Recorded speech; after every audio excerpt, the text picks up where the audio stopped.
আসসালামু আলাইকুম ওয়া রাহমাতুল্লাহি ওয়া বারাকাতুহু। সম্মানিত দর্শক, আজকে যে বিষয়টি নিয়ে আলোচনা করব, সেই প্রসঙ্গটি মূলত একটি টেলিভিশন টক শোতে আলোচনা করতে গিয়ে এসে যায়। শিরোনামটি বেশ চমকপ্রদ।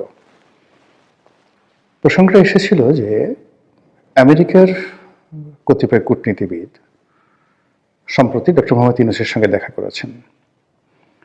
তাদের মধ্যে কি আলাপ আলোচনা হয়েছে তা নিয়ে নানা রকম স্পেকুলেশন হচ্ছে। কেউ বলার চেষ্টা করছেন যে ডক্টর মোহাম্মদ ইউনূসকে একটি ইনক্লুসিভ নির্বাচন করার জন্য ডোনাল্ড ট্রাম্প প্রশাসনের পক্ষ থেকে চাপ দেওয়া হচ্ছে। এটা সত্য বা মিথ্যা আমরা বলতে পারবো না। এর কারণ হলো যে ডক্টর মোহাম্মদ ইউনূসের দপ্তর থেকে তার প্রেস সচিব বা অন্য কোনো গুরুত্বপূর্ণ ব্যক্তি এ ব্যাপারে কোনো কথা বলেনি। আমাদের সামাজিক মাধ্যমগুলো এই মুহূর্তে অত্যন্ত শক্তিশালী এবং স্পষ্টতই সামাজিক মাধ্যমে যারা আওয়ামী লীগপন্থী কন্টেন্ট ক্রিয়েটর রয়েছেন তারা ডক্টর মোহাম্মদ ইউনূসের সঙ্গে মার্কিন কূটনীতিবিদদের বৈঠক, তারপর ডক্টর মোহাম্মদ ইউনূসের নিরাপত্তা উপদেষ্টা ডক্টর খলিলুর রহমান তার কাতার ভ্রমণ, দিল্লি ভ্রমণ, আমেরিকা ভ্রমণ নিয়ে নানা রকম ন্যারেটিভ তারা একের পর এক তৈরি করে যাচ্ছেন।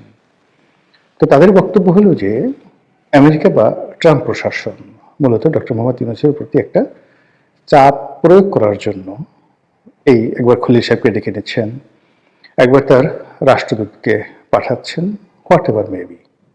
আবার অন্যদিকে আওয়ামী লীগ বিরোধী যে সকল কন্টেন্ট ক্রিয়েটার ছিলেন এখন তারা নিজেদের সমস্যা নিয়ে এতটা ব্যস্ত, কেউ জামাত নিয়ে ব্যস্ত, কেউ বিএনপি নিয়ে ব্যস্ত, কেউ এনসিপি নিয়ে ব্যস্ত, ফলে আওয়ামী লীগ নিয়ে পেন্স করা বা তাদেরকে খোঁটা দেওয়া বা তাদের বিরুদ্ধে একটা ন্যারেটিভ তৈরি করার মতো সময় এখন আর সামাজিক মাধ্যমে আওয়ামী লীগ বিরোধী যারা লোকজন রয়েছে তাদের নেই বললে চলে। আর এই সুযোগটিকে পরিপূর্ণভাবে কাজে লাগিয়ে আওয়ামী লীগ এখন জলে, স্থলে, অন্তরিক্ষে। তারা একদিকে ডক্টর মোহাম্মদ ইউনূস, অন্যদিকে জামাতের যারা লোকজন রয়েছেন, অন্যদিকে এনসিপির যারা লোকজন রয়েছেন, এমনকি জুলাই আগস্ট বিপ্লব নিয়েও নানা রকম ন্যারেটিভ তৈরি করে ফেলেছে। ইতিমধ্যে যে ঘটনাগুলো ঘটেছে তা হলো যে জুলাই বিপ্লব, জুলাই আন্দোলনের পক্ষের যে কর্তা ব্যক্তি যারা ছিলেন তাদের বিরাট অংশকে আমরা এখন দেখতে পাচ্ছি না। আপনারা কি গত এক মাসে জনাব ফরহাদ মাজাহারের কোনো বক্তব্য শুনেছেন? শুনেননি। কিংবা সরকারে খুব প্রভাবশালী দুজন ব্যক্তিত্ব, জনাব নাহিদ ইসলাম, তিনি বের হয়ে এসে এনসিপি করলেন। এখন নাহিদ ইসলামকে নিয়ে আর তেমন মাতামাতি নেই। জনাব মাহফুজ, যিনি তথ্যমন্ত্রীর দায়িত্ব ছিলেন বা মন্ত্রণালয়ের দায়িত্ব ছিলেন তিনি, আর আসিফ মাহমুদ সজীব ভুঁইয়া, বাংলাদেশ প্রতিষ্ঠিত হওয়ার পর কোনো একক ব্যক্তি যদি একাধিক মন্ত্রণালয় নিয়ন্ত্রণ করে যাকে বলা হয় প্রভাব প্রতিপত্তির একটা ইতিহাস তৈরি করতে পারে, তো সেই ভদ্রলোক সেই কাজটি করেছেন। এখন তিনিও এই নির্বাচন উপলক্ষে মন্ত্রিপরিষদ থেকে পদত্যাগ করে রীতিমতো একটা বেহাল দশায় পথে ঘাটে ঘুরে বেড়াচ্ছেন। নির্বাচনের মাঠ কতটা জটিল, কতটা কঠিন এবং কতটা নির্মম এখন যারা নির্বাচনের মাঠে ঘুরে বেড়াচ্ছেন, সেটা হাসনাত আবদুল্লাহ বলেন, শেরজিজ বলেন, তাসনিম জারা বলেন, কিংবা নাসিরুদ্দিন পাটোয়ারি, তারা হাড়ে হাড়ে টের পাচ্ছেন যে রাজনীতি কাকে বলে, ইলেকশন কাকে বলে।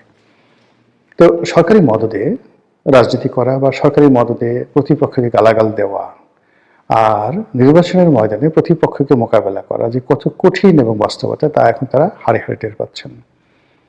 তো এই অবস্থায় আওয়ামী লীগকে আক্রমণ করা, শেখ হাসিনাকে খোঁটা দেওয়া বা অন্য কোনো বিষয়, এটা নিয়ে মূলত এই গত 17 মাসে যারা ব্যস্ত ছিলেন তাদের এই মুহূর্তে কোনো সময় নেই। বিএনপির অন্তর্দ্বন্দ্ব, কলহ, বিবাদ চূড়ান্ত পর্যায়ে। জনাব তারেক রহমান সাহেব আসছেন, বিরাট একটা আবহ তিনি তৈরি করছেন এবং ক্রমশ তিনি ধীরে ধীরে তিনি যে একজন সাধারণ নাগরিক, সাধারণ ভোটার, সাধারণ এমপি প্রার্থী কিংবা ধরুন বিএনপির চেয়ারপারসন বা চেয়ারম্যান, এই পদের বাইরে তার যে কোনো সুপারম্যানশিপ নেই, তার হাতে কোনো জাদুর বাক্স নেই, কাঠি নেই, এটি ক্রমশ এই মুহূর্তগুলো কেটে যাচ্ছে এবং তিনি খুব সাধারণ একজন মানুষ রূপে সমাজে বিচরণ করছেন। এবং তাকে কেন্দ্র করে যে গত কয়েকদিন, ধরুন অলমোস্ট 10 দিন, তিনি এলেন ডিসেম্বরের 25 তারিখে, সেখান থেকে জানুয়ারির 5 তারিখ পর্যন্ত তাকে কেন্দ্র করে যে ভাইবটি ছিল, এটি এখন কমতে কমতে কমতে কমতে মানে একেবারে স্বাভাবিক অবস্থায় চলে আসছেন। এখন তার মধ্যে জামাতের আমিরের মধ্যে কিংবা এনসিপির নাহিদের মধ্যে আসলে কতটুকু পার্থক্য রয়েছে এটি বোঝা যাবে আরো সপ্তাহখানিক পর। তিনি ইতিমধ্যে ডক্টর মোহাম্মদ ইউনূসের সঙ্গে দেখা করেছেন, তার মায়ের স্মরণ সভা হয়েছে। তো তাকে কেন্দ্র করে নানা রকম, তিনি যে একজন মহামানব, অতি ভদ্র মানুষ, তার যে অনেক সুপার কতগুলো কোয়ালিটি রয়েছে ইত্যাদি নানা বিষয় খাওয়ানোর চেষ্টা করা হচ্ছে, ব্র্যান্ডিং করার চেষ্টা করা হচ্ছে অত্যন্ত, যাকে বলা হয় ম্যাথমেটিক্যালি। কিন্তু এগুলো 24 ঘন্টার বেশি মানুষকে আকর্ষণ করে না। মানুষ তার চিরাচরিত সমস্যার মধ্যেই থাকতে চায়। তো এইরকম যে বহুমুখী সমীকরণ, বহুমুখী ধ্যান ধারণা, চিন্তা চেতনা, সন্দেহ, অবিশ্বাস, তারপরে নানা রকম আশা আকাঙ্ক্ষা, স্বপ্ন, সব কিছুর মধ্যে মানুষ যে নিজেদের আশা খুঁজে, ঠিকানা খুঁজে, ঠিক নাটোরের বর্ণলতা সেনের মতো, যেগুলো অসম্ভব, হবে না, যেগুলো একটু বাস্তব ভিত্তি নেই, কিন্তু শুনতে ভীষণ রকম মজা লাগে, কল্পনা করতে ভীষণ রকম তৃপ্তিবোধ হয়। এই বিষয়গুলোর দিকে মানুষের আকাঙ্ক্ষা বেশি এবং সেগুলো নিয়ে সামাজিক মাধ্যমে তোলপাড় হয়। আর তারই ধারাবাহিকতায় ডক্টর মোহাম্মদ ইউনূসের সঙ্গে এই যে আমেরিকান যারা রাষ্ট্র দূত বা আমেরিকার যারা রাষ্ট্রীয় প্রতিনিধি এলেন, তারা এসে তাকে যেটা বললেন, কি বলেছেন আমরা জানি, তার প্রেক্ষিতে হঠাৎ করে আজব একটা বিষয় এলো। ডক্টর মোহাম্মদ ইউনূস বললেন যে আওয়ামী লীগ তাদের সঙ্গে রিকনসিলিয়েশন হতে পারে যদি তারা সরি বলে, দুঃখ প্রকাশ করে। আর এই যে আওয়ামী লীগের সঙ্গে রিকনসিলিয়েশন বা আওয়ামী লীগের সরি বলা, দুঃখ প্রকাশ করা, অপরাধ স্বীকার করা, এই বিষয়গুলো নিয়ে নানা সময় ডক্টর মোহাম্মদ ইউনূসের যে প্রেস সচিব আছে তিনি বিভিন্ন রকম কটূক্তি করেছেন।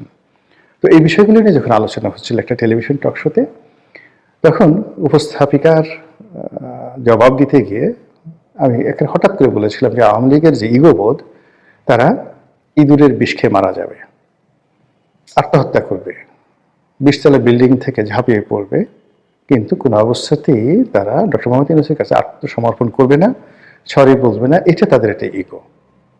তো এই বক্তব্যটি অনেকটা ভাইরাল হয়ে যাওয়ার পরে আমার কাছে মনে হলো যে এই বিষয়টি নিয়ে আরেকটু বিস্তারিত আলোচনা করা দরকার। আমাদের দেশে যে রাজনীতি, সেই রাজনীতির মধ্যে প্রতিহিংসা একটা বিরাট ফ্যাক্টর।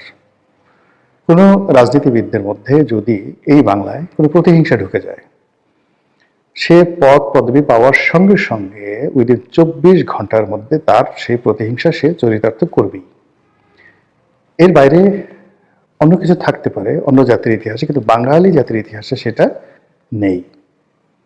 কাজেই এখানে প্রতিনিয়ত প্রতিহিংসা রাজনীতি হচ্ছে এবং হবে। 2 নম্বর হলো যে যখন কোনো একটা মানুষ রাষ্ট্র ক্ষমতায় বসে, মানে যদি ইভেন 24 ঘন্টার জন্য আপনি কাউকে কোনো পদ পদবিতে বসিয়ে দেন, ওর মধ্যে একটা অহমিকা চলে আসে। সে নিজেকে অভিজাত ভাবতে শুরু করে, নিজেকে ব্লেসড, আল্লাহর যাকে বলা হয় আশীর্বাদ পুষ্ট ভাবতে শুরু করে, ইত্যাকার নানা বিষয়াদি সেখানে রয়েছে। তো সেই দিক থেকে আওয়ামী লীগ সেই 1954 থেকে কখনো রাজপথ কাঁপিয়েছে, কখনো রাজপ্রাসাদ কাঁপিয়েছে, কখনো সিংহাসন কাঁপিয়েছে, বহু ভালো কাজ করেছে, বহু মন্দ কাজ করেছে। তো এই কাজ করতে গিয়ে তাদের একটা ধারণা যে তাদের সঙ্গে বিট করার মতো বা তাদের পাশাপাশি বসার মতো এই পাক ভারত উপমহাদেশে যদি কোনো দল থাকে, সেটা কংগ্রেস হতে পারে, সেটা মুসলিম লীগ হতে পারে, যদি কোনো ব্যক্তিত্ব থাকে সেটা জুলফিকার আলী ভুট্টো হতে পারে, কায়েদে আজম মোহাম্মদ আলী জিন্নাহ হতে পারে, পণ্ডিত জওহরলাল নেহরু এবং তার বংশধররা হতে পারে। এইরকম একটা অহমিকা বোধ তাদের মধ্যে কাজ করে। এটাকে আপনি আমি অহংকার বলতে পারি, দাম্ভিকতা বলতে পারি, কিন্তু আওয়ামী লীগ এটাকে মনে করে তাদের এটা লিগেছি।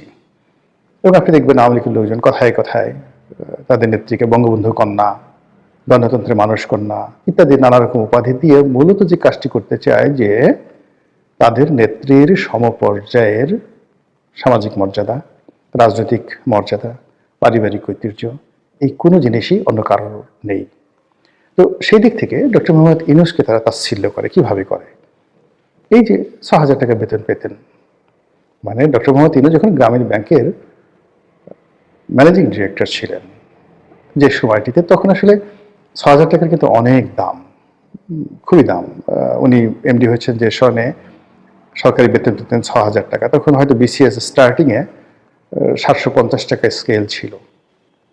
কিন্তু ওই যে মেজর জিয়াকে বলা হয় 400 টাকার মেজর, তো 400 টাকার মেজর বলতে যখন প্রেসিডেন্ট জিয়াউর রহমান 400 টাকা বেতন পেতেন তখন এক ভরি স্বর্ণের মূল্য ছিল মাত্র 60 টাকা, 60 টাকা।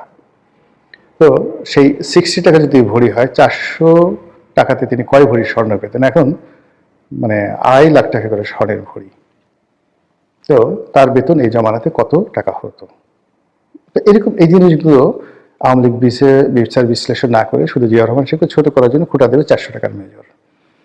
আবার যে সময়টিতে উনি 6,000 টাকা বেতন পেতেন তখন প্রধানমন্ত্রীর বেতন কত ছিল, এমপিদের বেতন কত ছিল, মানে ওগুলো বলার মতো না, খুবই অল্প বেতন ছিল, হয়তো এমপিদের বেতন 2,000 টাকা ছিল। কিন্তু ওই যে বলার যে 6,000 টাকার একজন মানুষ এই কাজগুলো করেছে, এত টাকা আসলো কোত্থেকে, হাজার হাজার কোটি টাকা, এত শিল্প কলকারখানা কোথায় পেলেন, এগুলো নিয়ে আওয়ামী লীগ ব্যঙ্গ করে। তারপরে আওয়ামী লীগ ব্যঙ্গ করে যে আমরা তাকে চাকরি দিয়েছি, আমরা তাকে ব্যাংক দিয়েছি, আমরা তাকে এটা করেছি ওটা করেছি বলে খুঁটা দিয়ে দিয়ে এখন তিনি যে কোনো একটা পরিবেশ পরিস্থিতি, যেটা আমার বলা ঠিক হবে না, তিনি ক্ষমতায় বসেছেন, তাতে কি হয়েছে? আমরা গলায় দড়ি দিয়ে মরবো, বিষ খেয়ে মরবো, কিন্তু এই লোকের কাছে 6,000 টাকা যার বেতন, তার কাছে গিয়ে আমাদের under the reconciliation rules and regulation আমাদেরকে সরি বলতে হবে, হাত জোড় করে ক্ষমা চাইতে হবে, এটা সম্ভব নয়। এই গেল একটা। অন্য একটা পক্ষ তারা বলার চেষ্টা করছে যে এখানে রিকনসিলিয়েশন আসছে কেন? রিকনসিলিয়েশন আসে যখন এটি ব্যক্তির অপরাধ থাকে, সে তার অপরাধ স্বীকার করে।